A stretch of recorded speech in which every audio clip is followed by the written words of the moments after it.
Bismillahirrahmanirrahim. Assalamualaikum warahmatullahi wabarakatuh.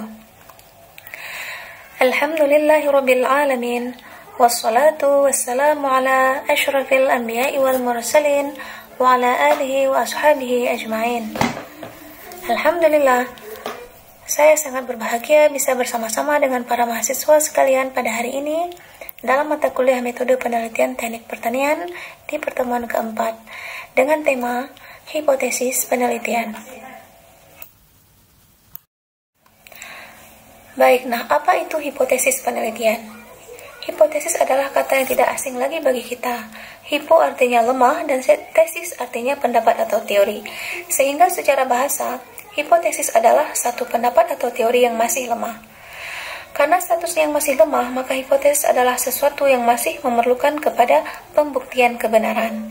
Oleh karena itu, hipotesis disusun harus berdasarkan kepada teori yang terkait dengan permasalahan penelitian. Misalnya, berdasarkan kepada hasil-hasil penelitian sebelumnya atau berdasarkan kepada pengalaman peneliti. Hipotesis ini adalah satu kebenaran yang masih sementara, berupa dugaan yang kemudian perlu diuji kebenarannya.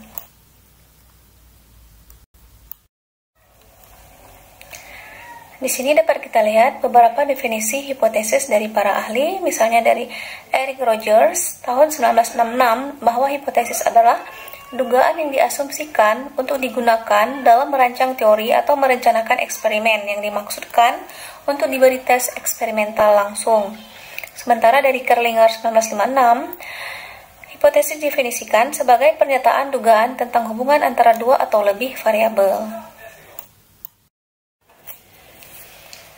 Nah, apakah hipotesis itu penting? Maka kita bisa lihat daripada fungsi hipotesis. Yang pertama adalah untuk menguji kebenaran. Kemudian untuk mengembangkan gagasan. Ketiga, untuk memperluas pengetahuan. Dan kemudian yang paling krusial atau penting adalah bahwa hipotesis ini berfungsi untuk menyelesaikan masalah dengan prosedur ilmiah. Lebih lanjut, mari kita lihat peran hipotesis penelitian. Yang pertama, hipotesis berperan untuk mengidentifikasikan tujuan penelitian. Hipotesis membantu kita untuk memastikan apakah tujuan penelitian kita, membuat tujuan penelitian kita fokus, dan juga membuat tujuan penelitian kita jelas. Kemudian hipotesis berperan untuk mengidentifikasikan konsep-konsep abstrak kunci terkait penelitian. Dapat dikatakan bahwa hipotesis juga membantu kita dalam membangun kajian literasi yang paling relevan dengan penelitian. Kemudian, hipotesis berperan untuk mengidentifikasikan hubungan rumusan masalah dengan hasil kajian literasi. Hipotesis juga berperan untuk memberikan arah pada pengumpulan dan penafsiran data. Di sini dapat kita lihat bahwa hipotesis juga berperan pada metode penelitian. Dan kemudian, peran hipotesis selanjutnya adalah sebagai petunjuk tentang prosedur ilmiah yang akan ditempuh. Dan pada akhirnya, hipotesis juga berperan untuk memberikan kerangka dalam membuat kesimpulan penelitian. Apakah jenis hipotesis penelitian? Dari skema ini dapat kita lihat bahwa hipotesis penelitian dibagi berdasarkan cara merumuskan dan cara mendapatkan atau pemrolehan. Berdasarkan cara merumuskan, terdapat dua jenis hipotesis, yaitu hipotesis nol dan hipotesis alternatif. Hipotesis nol adalah merupakan teori yang telah diajukan baik karena diyakini benar atau karena akan digunakan sebagai dasar untuk argumen, namun belum terbukti dan tidak terdapat praduga apapun sebelumnya. Sedangkan hipotesis alternatif adalah statement yang dibentuk untuk diuji sehingga disebut juga dengan hipotesis kerja atau hipotesis operasional dan terdapat dugaan sebelumnya. Dapat dikatakan bahwa hipotesis alternatif adalah lawan daripada hipotesis nol. Hanya tercapai jika hipotesis nol ditolak, atau dapat dikatakan hipotesis alternatif diterima apabila hipotesis nol ditolak. Dan seringkali keadaan ini merupakan kesimpulan yang sangat diharapkan atau diinginkan oleh seorang peneliti. Sedangkan menurut cara mendapatkan, hipotesis dibagi menjadi hipotesis deduktif dan hipotesis induktif. Hipotesis deduktif adalah merupakan hipotesis yang dirumuskan berdasarkan teori ilmiah yang telah ada, yang biasa dilakukan pada jenis penelitian kuantitatif, sedangkan hipotesis induktif adalah hipotesis yang dirumuskan berdasarkan pengamatan untuk menghasilkan teori baru yang biasa dilaksanakan pada jenis penelitian kualitatif.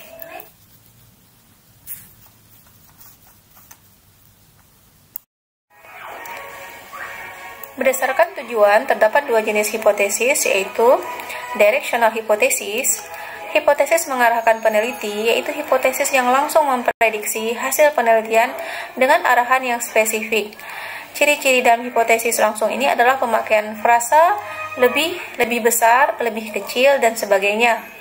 Sementara non-directional hypothesis adalah hipotesis yang tidak mengarahkan peneliti, yaitu hipotesis yang mengindikasikan hanya ada korelasi atau hubungan atau perbedaan, namun tidak secara spesifik mengarahkan peneliti.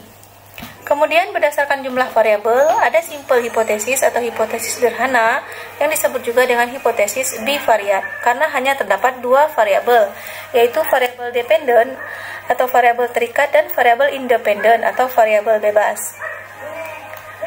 Kemudian, kompleks hipotesis atau hipotesis kompleks adalah hipotesis multivariat atau hipotesis komposit karena memprediksikan hubungan antara tiga atau lebih variabel. Hipotesis ini dapat terdiri dari dua atau lebih variabel independen dan dapat juga terdiri dari satu atau lebih variabel dependen dan sebaliknya. Selanjutnya, berdasarkan hubungan variabel terdapat tiga jenis hipotesis, yaitu hipotesis deskriptif, yaitu hipotesis yang berbentuk pernyataan tentang nilai satu variabel mandiri dan tidak membuat perbandingan atau hubungan. Kemudian ada hipotesis komparatif, yaitu hipotesis yang menyatakan dugaan nilai satu variabel atau lebih pada sampel yang berbeda. Dan hipotesis asosiatif, yaitu hipotesis yang berisikan pernyataan yang menunjukkan dugaan hubungan antara dua variabel atau lebih.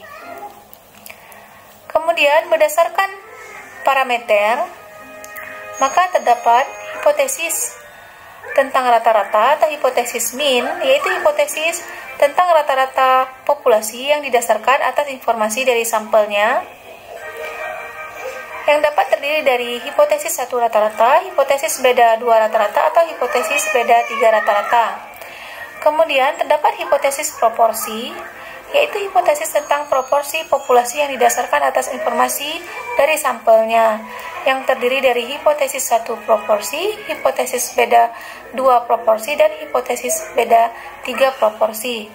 Dan kemudian ada hipotesis varians, yaitu hipotesis tentang varians populasi yang didasarkan atas informasi dari sampelnya, yang mana terdiri dari hipotesis satu varians dan hipotesis kesamaan dari dua varians. Nah, akhirnya kita perlu melihat beberapa pertimbangan supaya kita dapat membangun hipotesis penelitian yang baik. Yang pertama adalah setidaknya hipotesis itu mengekspresikan hubungan antara dua variabel, di mana yang satunya merupakan variabel bebas dan yang lainnya merupakan variabel terikat. Kemudian, hipotesis itu harus dapat diuji secara empiris atau menggunakan data-data. Dan kemudian, hipotesis itu sesuai dengan teori. Kemudian, hipotesis juga harus sederhana dan jelas. Kemudian, hipotesis dapat menerangkan fakta. Dan yang paling penting adalah bahwa hipotesis itu dinyatakan dengan kalimat yang deklaratif dan tidak boleh dinyatakan dengan kalimat yang bersifat kalimat pertanyaan. Berkaitan dengan hipotesis, terdapat dua jenis kesalahan yang sering dilakukan oleh peneliti. Yang pertama disebut dengan kesalahan atau jenis error alpha. Jenis error alpha adalah kondisi di mana seorang peneliti menolak hipotesis yang seharusnya benar. Dan kemudian yang kedua adalah error jenis beta, di mana bermakna seorang peneliti menerima sebuah hipotesis yang seharusnya salah. Menutup diskusi kita pada hari ini tentang hipotesis, mari kita lihat sebuah diagram yang coba saya buat untuk melihat bagaimana hubungan antara hipotesis dengan komponen penelitian yang lain. Sebagai contoh, kita punya permasalahan penelitian terkait pengeringan kopi gayo secara penjemuran yang sangat memprihatinkan, bahkan terkadang dilakukan di pinggir jalan raya tanpa memperhatikan sanitasi. Berdasarkan pengalaman dan hasil penelitian sebelumnya, maka kita bisa membangun Dugaan penyebab terjadinya fenomena seperti ini yaitu mudahnya proses penjemuran dan tradisi daripada proses penjemuran serta murahnya biaya yang diperlukan untuk proses penjemuran kopi seperti ini. Nah, kemudian dengan berbagai landasan teori terkait pengeringan, kita menemukan bahwa ada satu teknologi pengeringan alternatif, yaitu dapat menggunakan teknologi pengering terowongan Hohenheim untuk pengeringan kopi. Sehingga kita membangun sebuah pertanyaan penelitian, apakah pengeringan dengan teknologi pengering terowongan Hohenheim meningkatkan kualitas dan harga jual kopi? Atas dasar pertanyaan penelitian ini, maka kita dapat membangun setidaknya dua buah hipotesis.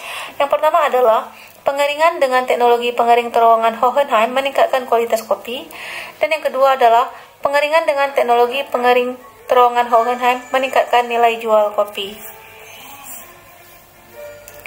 Demikianlah kiranya diskusi kita pada hari ini. Terima kasih atas perhatiannya, dan semoga mendapat manfaat, dan atas segala kekurangan saya mohon maaf. Billahi taufiq wal hidayah. Assalamualaikum warahmatullahi wabarakatuh.